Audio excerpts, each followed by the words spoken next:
Acharya Sri Shivam Sir. He is Dean for Vishwashanti Foundation and appointed as the Acharya by Vishwadharmi Professor Dr. Vishwanath Karad Sir for Maharashtra Academy of Engineering, Education and Research Group of Institutions, the World Peace Foundation at MIT Group of Institutions. He is founder of Shivoham Foundation, which is an international non-profit educational and humanitarian organization that has been formed with an intent to guide and provide solutions to the world on meditation, education, women empowerment, hunger eradication, skilling, employment for youth, and similar socio-economic issues. He is full of knowledge for the subjects like awakening leadership consciousness. It is my belief that the possibility of self-realization is available to all. My purpose is to awaken all humanity to realize their true potential. Ladies and gentlemen, please put your hands together for eminent speaker Acharya Sri Shivam Sir for the topic संपूर्ण व्यक्तित्व के विकास में शिक्षक की भूमिका। मंच पर बैठे सभी गणमान्यों को अभिनंदन। यहां पर आए सभी शिक्षकगण जो कि सुबह सुबह थोड़ा एक एफर्ट लगा होगा, थोड़ी एक मेहनत लगी होगी यहां पर आने के लिए, और ये भी लग रहा होगा कि सुबह सुबह ठंड का समय है, हम यहां पर बैठ गए, क्या होगा क्या नहीं होगा।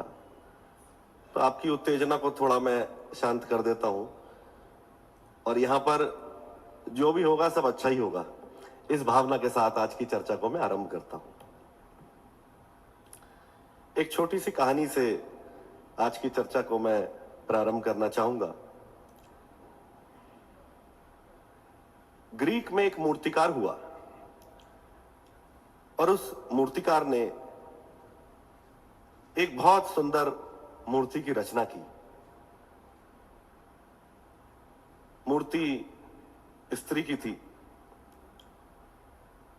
उसकी आंखें, उसके होंठ, उसके हाव भाव, एक एक उसके नख से लेके शिखा तक प्रत्येक अंग देखते ही बनता था और मानो कि एकदम जीवंत मूर्ति। उस मूर्तिकार को उस मूर्ति से प्रेम हो गया। उसने बहुत सुंदर वस्त्र, बहुत सुंदर साज सज्जा, बहुत सुंदर वेशभूषा उस मूर्ति को पहनाए और ईश्वर से प्रार्थना करने लगा। और प्रार्थना करते करते उसने पाया कि वह मूर्ति जीवंत हो गई, क्योंकि उसके भाव ऐसे थे। उसके भाव ने उस मूर्ति में प्राण डाल दिए। इसी के साथ एक रिसर्च मैं बताना चाहूंगा। 1960 के दशक में एक रिसर्च हुआ। रॉबर्ट नाम का एक मनोवैज्ञानिक, जिसने लगभग 50 से 60 बच्चों को 2 भागों में विभाजित कर दिया। सामान्य आईक्यू लेवल के छात्र छात्रा थे, 2 भागों में उनको विभाजित कर दिया और उनका जो टीचर था, उनका जो शिक्षक था, उसको यह कहा कि ग्रुप ए बहुत इंटेलिजेंट है और ग्रुप बी बहुत सामान्य है। ग्रुप ए को पढ़ाते वक्त जो शिक्षक का भाव था, वो एक अपना परसेप्शन था, एक अपना बिलीफ था। उसके आधार पर वो उनसे प्रश्न करते, उसी के आधार पर वह उनसे बातचीत करते, जैसा कि अमूमन तौर पर होता है। यदि हमें पता लग जाए कि एक व्यक्ति बहुत बुद्धिजीवी है तो उस प्रकार की बातें, उस प्रकार की चर्चाएं हम उससे करते हैं। और ग्रुप बी को जब टीचर्स एड्रेस करते थे तो उनसे बहुत सामान्य प्रकार के प्रश्न पूछे जाते थे। अब इस रिसर्च का नतीजा यह हुआ कि जब यह देखा कि ग्रुप ए और ग्रुप बी के जो छात्र छात्रा थे वो जो अपने जीवन में कहां पर पहुंचे, तो आप आश्चर्य होंगे इस रिसर्च को जान के जो मैं आपके सामने प्रस्तुत करने जा रहा हूं। ग्रुप ए के जो विद्यार्थी थे वो अपने जीवन में बहुत बड़े साइंटिस्ट बने, डॉक्टर्स बने और बहुत ऊंचे पद पर प्रतिष्ठित, कोई डॉक्टर है, कोई इंजीनियर है, कोई वकील है, बहुत ऊंचे पद पर प्रतिष्ठावान हुए। और ग्रुप बी के जो विद्यार्थी थे उनमें कोई सब्जी वाला है, कोई कारपेंटर है, कोई बहुत सामान्य वर्ग के लोग, सामान्य प्रोफेशन उन्होंने अपने जीवन में अपनाया। अब मैं इस बात को थोड़ी और गहराई में लेके जाता हूं। एक फिलॉसफी है self prophecy. Self prophecy philosophy ये कहती है कि आपका विश्वास जिस चीज में गहरा होगा वहां आपकी ऊर्जा का स्तोत्र बहने लगेगा। पुनः आपको लेकर आता हूं मूर्तिकार और मूर्ति की कहानी पे। उस मूर्तिकार का जो विश्वास था, उसका जो बिलीफ था, उसके बिलीफ ने उस मूर्ति को जीवंत कर दिया। इसी प्रकार ग्रुप ए के जो विद्यार्थी थे, जब उनके टीचर को यह बताया गया, रॉबर्ट नाम के उस मनोवैज्ञानिक ने, कि ये वो विद्यार्थी हैं, ये वो इंटेलिजेंट ग्रुप है जो ग्रुप बी के मुकाबले कई गुना ज्यादा, जिनका आईक्यू लेवल ज्यादा है, तो टीचर की वो धारणा बन गई, उनका वो बिलीफ बन गया। और जब उनसे बातचीत हुई, जब उनसे कम्युनिकेशन हुआ, जब एक डायलॉग हुआ, तो उसमें जो ऊर्जा का बहाव रहा वो बिल्कुल विपरीत रहा जो ग्रुप बी के साथ रहा। हमारे जो भाव है, हमारे जो बिलीफ सिस्टम है, वो बहुत महत्वपूर्ण है। बिलीफ सिस्टम इतना स्ट्रांग था कि उस बिलीफ सिस्टम ने मनुष्य की प्रकृति को बदल दिया। हमारे जीवन में भी एक विचार होता है, या तो सकारात्मक होता है या नकारात्मक होता है। सकारात्मक विचार वो है जो साधारण जीवन को उस उच्च शिखर पर पहुंचा दे जहां पर पहुंचने पर एक अलौकिकता हो, एक भव्यता हो, एक दिव्यता हो, जिसको हम कहते हैं divinity. When a normal life becomes very elevated, your consciousness transcends.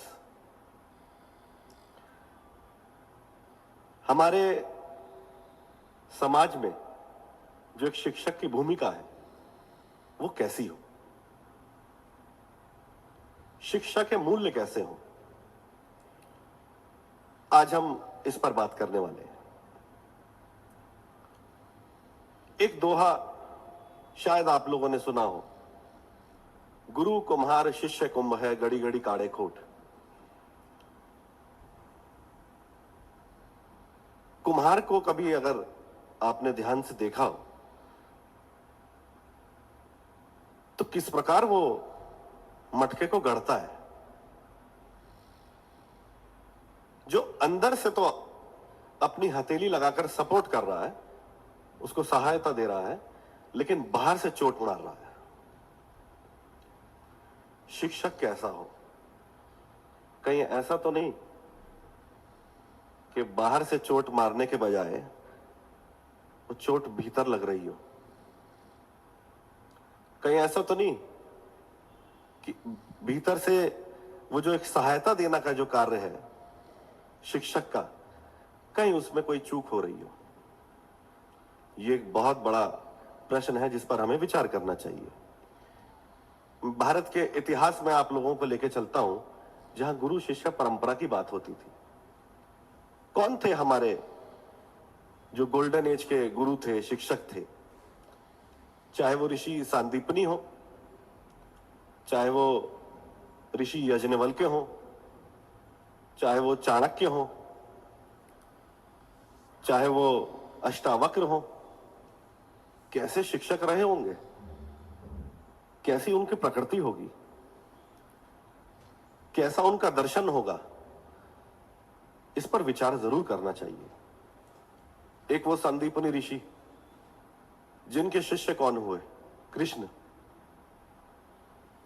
एक चाणक्य जिनके शिष्य चंद्रगुप्त ने मौर्य वंश की स्थापना करी, और एक साधारण बालक होकर भी अखंड भारत का निर्माण किया।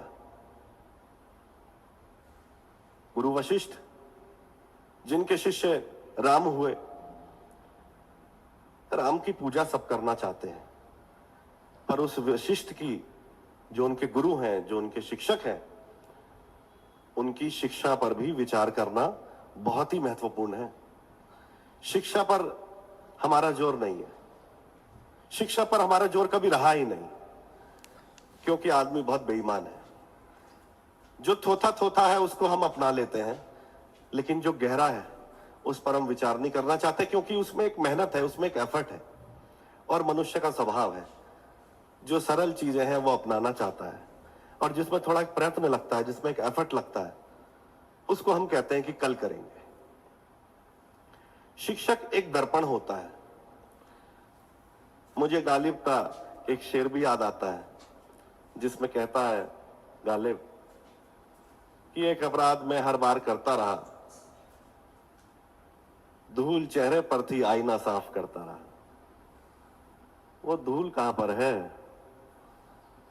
आईना तो साफ कर रहे हैं, पर ऐसा तो नहीं कहीं धूल चेहरे पर हो। इस पर भी विचार करना बहुत आवश्यक है, क्योंकि शिक्षक को एक दर्पण कहा गया है। शिक्षक वो है जो अपनी सोच को आप पर थोपे ना। यदि शिक्षक ने अपनी सोच को आप पर थोप दिया तो वो तो भैया फोटोकॉपी की मशीन हो गई, वो तो जीरोक्स का काम है, जो जैसा है उसका प्रिंट आउट बाहर निकाल दिया। फिर शिक्षक क्या है? फिर शिक्षक कौन है?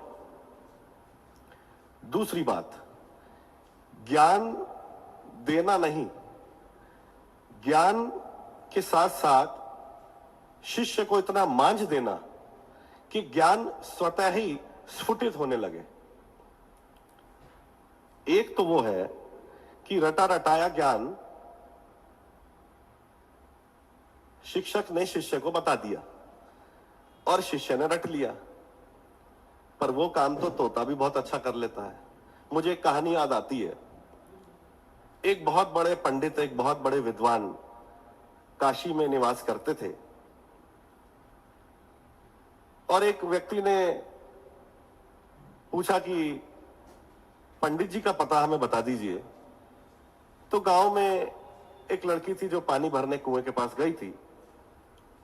तो उसने कहा कि आप इस रास्ते से सीधा सीधा चले जाइए, आपको पंडित जी का घर मिल जाएगा। तो वह व्यक्ति बोला कि बड़ी कमाल की बात करती हैं आप, रास्ते से मैं सीधा सीधा चलूंगा, पंडित जी का घर कैसे मिल जाएगा? तो उसने कहा, जिस घर का तोता उपनिषद और वेदों के मंत्र बोलता हो वही पंडित जी का घर है। तो भाई वेदों को और उपनिषदों को पंडितों ने तो कंठस्थ किया ही किया, साथ में उनके तोतों ने भी कर लिया। तो क्या ये शिक्षा है? अगर तोते वेद और पुराण को कंठस्थ कर लें तो तोतों को मोक्ष नहीं मिलता। मोक्ष क्या है? ये एक बहुत बड़ा प्रश्न है। शिक्षक की भूमिका वो है जो आत्मचिंतन सिखाए विद्यार्थियों को, क्योंकि आत्मचिंतन से ही आत्म साक्षात्कार की यात्रा संभव है। From self reflection to self realisation. लेकिन आज के जमाने में ये चीजें थोड़ी मिसिंग मालूम होती हैं। आप सब यहां पर डीन्स, डायरेक्टर्स, बहुत बड़े बड़े डिग्री होल्डर्स मेरे समक्ष बैठे हैं। अब कोई फिजिक्स में पारंगत है, कोई मैथमेटिक्स में पारंगत है, कोई केमिस्ट्री में पारंगत है। रसायन का विज्ञान क्या होता है आपको मालूम है। But what is the chemistry of mind? Physics, biology और केमिस्ट्री की जो किताबें हैं वो बहुत सुंदर हैं, उनसे बहुत सारे प्रयोग किए जा सकते हैं, उनसे बहुत सारा चिंतन और दर्शन पैदा होता है, पर इनसे भी आगे की एक यात्रा है, what is the chemistry of mind. और वो तब संभव हो पाएगा जब हम उस किताबी ज्ञान से बाहर निकल पाएंगे, क्योंकि अभी तक तो हमने केवल उतना ही जाना है जो किताबों में ही है। अभी तक तो केवल हमने उतना ही जाना है जितना हमें बताया गया है। But there is a gap between what you know and what you can experience. Because we are human being, we have the possibility to experience the unknown. देखिए, यात्रा नोन टू अननोन की है। कुछ चीजें ऐसी हैं जो आप जानते हैं और कुछ चीजें ऐसी हैं जो आप नहीं जानते।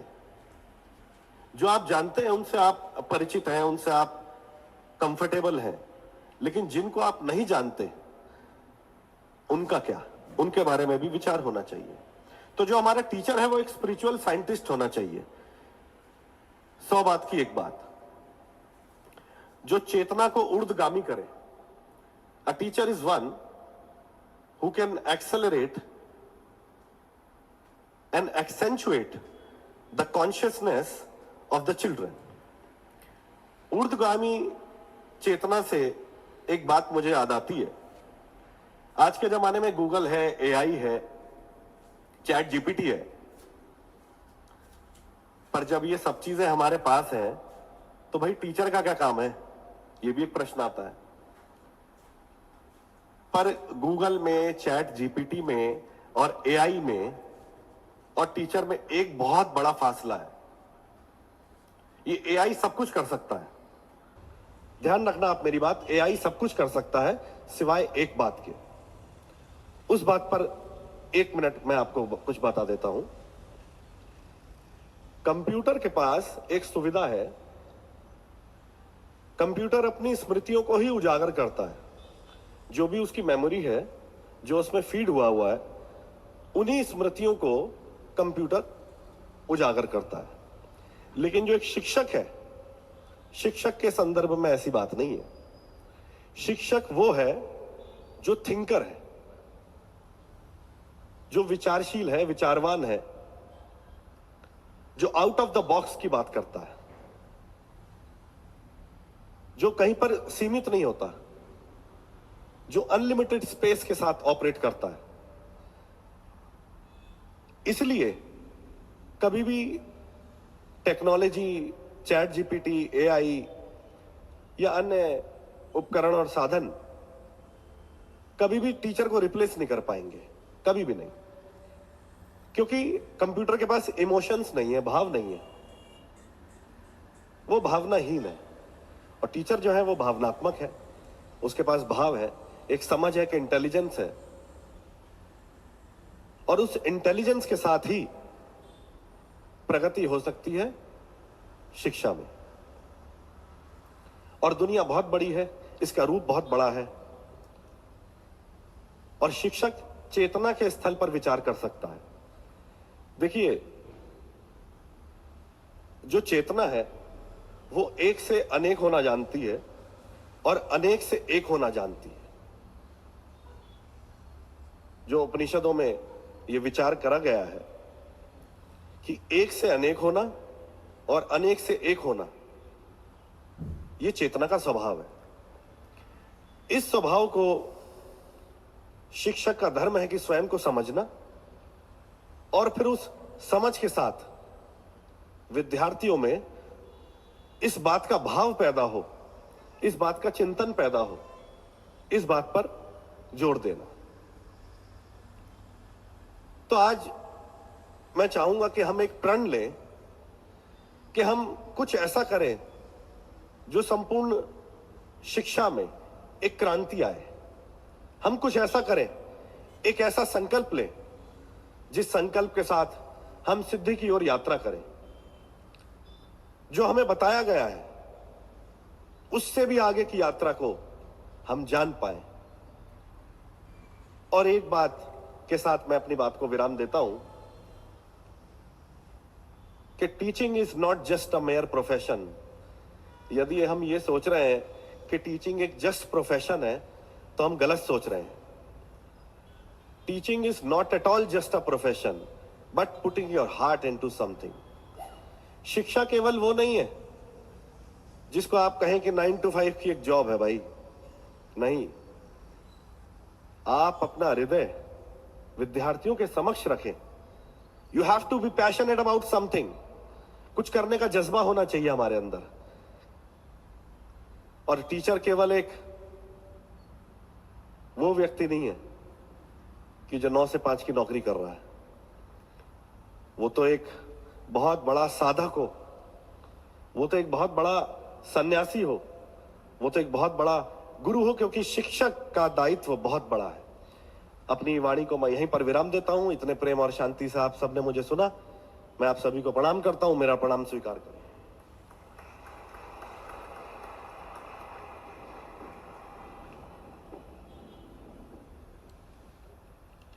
Thank you, sir. Thank you so much. नमस्कार. सरांचं इतकं सुंदर डेलिब्रेशन झाल्यानंतर परत फॉर्मल आभार प्रदर्शन करणं म्हणजे एक दिव्य काम आहे. आपल्याबरोबर विशेष Shivam sir, thank you so much because when we began with this lecture today morning, as a teacher, as myself as a teacher, when we speak here, we always are in that dilemma nowadays that AI has come, ChatGPT is there, and as he has rightly put in that computer is always a memory. So that has given us a confidence that teacher is always a thinker, and he will always be there. So thank you so much, sir, for giving that belief in us.